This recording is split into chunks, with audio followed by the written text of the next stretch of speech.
Ovu tortu jednostavno morate probati, recept je prejednostavan, uspjeće svakome iz prve, brza je i preukusna.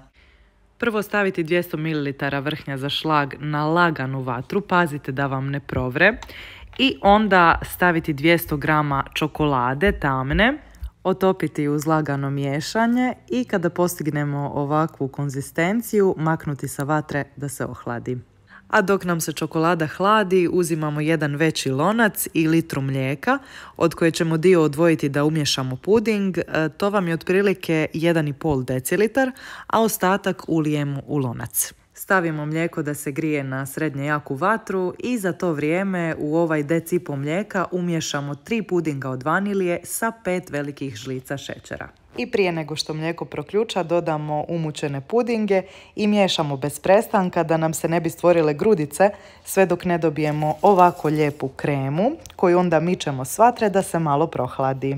Dok je krema još vruća, dodati 125 g maslaca da se lagano otopi, a nakon 10 minuta dodati i 1 čašicu kiselog vrhnja. Kada se sve povezalo, slobodno ovako izlomite 300 g petit keksa i sve zajedno promiješajte. Evo ovako bi vam otprilike trebala izgledati krema s keksom i došlo je vrijeme da je samo stavimo u kalup. Ja sam ga obložila papirom za pečenje, ali ga možete i premazati maslacem da vam se ne zaljepi. Stavimo prvo pola smjese, zatim poredamo banane. Vi ih možete narezati i posložiti na drugi način, ali ja volim ovako.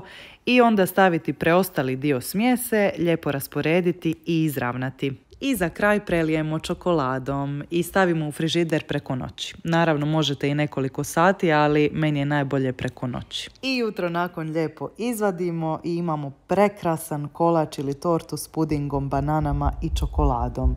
Obavezno ga probajte i javite mi kako vam je ispalo. Očekujem komentare.